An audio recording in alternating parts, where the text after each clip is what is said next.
Hello YouTube, welcome back, or welcome if this is your first time. This is going to be a video on why I chose to go with the Honda Grom for my latest motorcycle, and you know, me getting into the whole motovlogging scene. It's the first time for me, and I chose to go with this little cheap motorcycle, and let me tell you why I chose to do that. Look, I bought the Honda Grom, and the reason I did is for one reason and one reason only, and that is money. It's because it's cheap and it's brand new. I'm the only owner. It's a base model. It's a non-ABS version. But the reason I got the Grom is because it's cheap. It's cheap to buy, it's cheap to insure, it's cheap to maintain, it's cheap on gas, it's cheap on insurance. My wife wasn't crazy about me getting a motorcycle, and I thought, well, the best way to compromise is to get something that's cheap. And so that's what I decided to do. I bought the Grom. While I'm filming this video, I'm gonna go ahead and talk about some of the negative things about this bike, and then we'll talk about the positives. Let's go ahead and get the negatives out of the way. So some of the things that I've noticed, and I've not changed these yet, as you can see, they're still on it, but the clutch lever, it takes quite a bit of letting it out before it finally catches. It's a bit squishy, and I'm not crazy about that. And what goes along with the lever situation is the whole ghost neutral thing. I've found just not even ghost neutral, just ghost gears in general. I'll go to shift up or down, and the gear indicator will just have two dashes on it. It won't even say 1 through 5 or neutral. It's just blank, and I'm like, what the fuck? Something else I've noticed, when you got the clutch in and you downshift all the way to first, in my previous motorcycles that I've owned, when you go down to first, it stops. The foot lever on the left side, it won't go down anymore. You can't push it anymore, right? It's got like a hard stop on it. On this little motorcycle, I can hold the clutch in and downshift to first, and I can keep pushing it like there's more gears below it. Anything else negative? The seat. People have complained about the seat. I don't really have any issues with the seat, to be honest. But anyway, overall, I'm pleased with the motorcycle. So yeah, the cons are, I don't like the gigantic levers. They're a bit squishy. And I don't like the ghost gear situation. That has happened to me as well.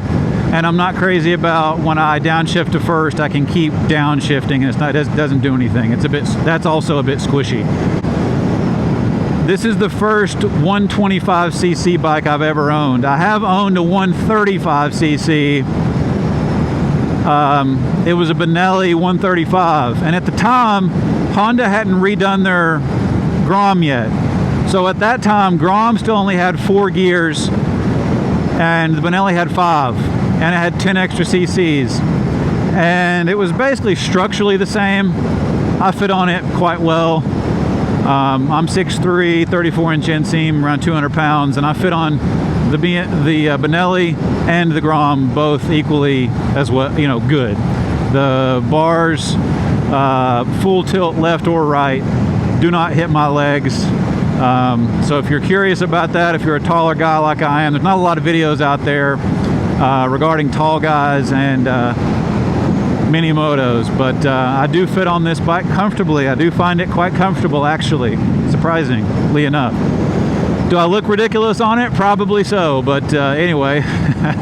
All right, so that's enough on the negatives. Let's talk about the positives. I mentioned it at the beginning of this video. It's cheap to own. Not only is it cheap to buy, but it's cheap to maintain. It's cheap to put fuel in. It's cheap on insurance. Replacement parts are cheap. You know, it's overall, it's just cheap across the board. Now, does that mean that it's cheaply made? I would say it's a budget bike, yes, but it's a Honda, and they've been making these things for, I think, at least a decade. The second biggest reason, other than cost, about why I picked the Grom, is because it was cheap, But along with that, it allows me to do this channel. And I've got a video that I'm going to put up after this, probably, or before, I'm not sure, explaining how I got into motorcycling in general. I'm going to pull over here and turn around and head back towards the house. But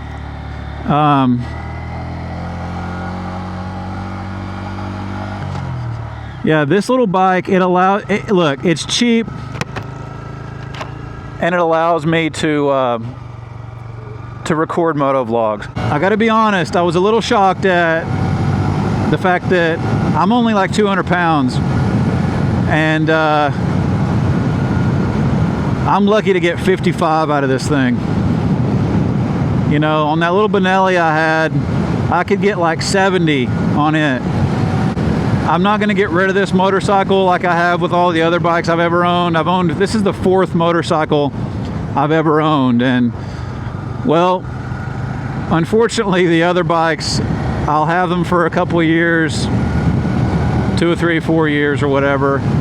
Either, you know, if I don't buy them outright to begin with, I'll pay them off, and then I end up selling them, and then I end up wanting something to ride in a couple of years. Well, I'm not going to do that this time. This bike it's something I'm going to keep, I'm going to maintain, I'm going to take care of, and I don't plan on selling. I think I've been rambling on long enough about why I chose to go with the Honda Grom. And like I said, if you're a taller guy like me, 6'3", and you're on the fence about getting a mini moto, if you can find a Benelli TNT 135, or you can get the Honda Grom for like an extra 100 or 200 bucks, I would go for the Grom just because of Honda's bulletproof reliability. But you will for sure fit on it and get out there and do your moto vlogs. Guys, if you stayed this long to the end, I really appreciate it. Please like and subscribe to the video. Help me get this channel up off the ground. Be one of those founding members to get my numbers up. I would really, really appreciate it. Until next time, peace!